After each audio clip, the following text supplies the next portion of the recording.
Pemirsa, penyerapan hasil panen di wilayah Sumatera Selatan, Bangka Belitung dilaporkan mencapai 97.000 ton gabah kering giling jelang penghujung masa panen perdana tahun ini.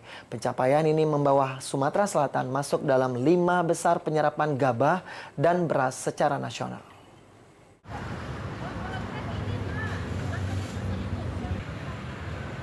Badan Urusan Logistik Bulog Sumatera Selatan Bangka Belitung mencatat penyerapan hasil panen perdana tahun ini menjadi yang paling tinggi sepanjang 2 dekade terakhir.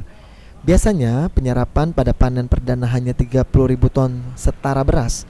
Namun penyerapan hasil panen jelang penghujung masa panen perdana tahun ini sudah mencapai 97.000 ton setara beras, terhitung pada periode Januari hingga Mei 2025. Penyerapan hasil panen terbanyak berada di kantor wilayah Sumatera Selatan sebanyak lebih dari 82.000 ton setara beras, disusul kantor cabang Ogan Komering Ulu sebanyak lebih dari 12.000 ton setara beras.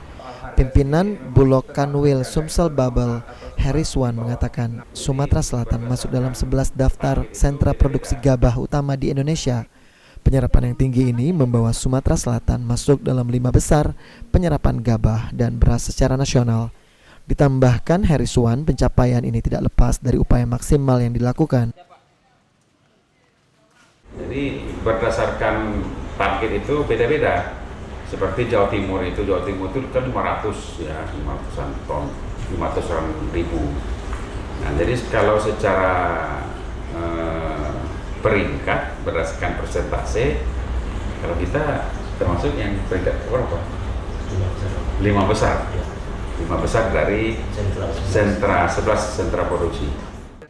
Bulog Sumsel Babel termasuk penerapan strategi jemput gabah langsung dari petani. Langkah ini diambil setelah sebelumnya banyak petani yang merasa tidak puas dengan pelayanan penyerapan gabah dan beras yang mereka terima akibat terbatasnya petugas yang harus membagi waktu dan tenaga untuk menjangkau berbagai wilayah. Lutfi Pal TV.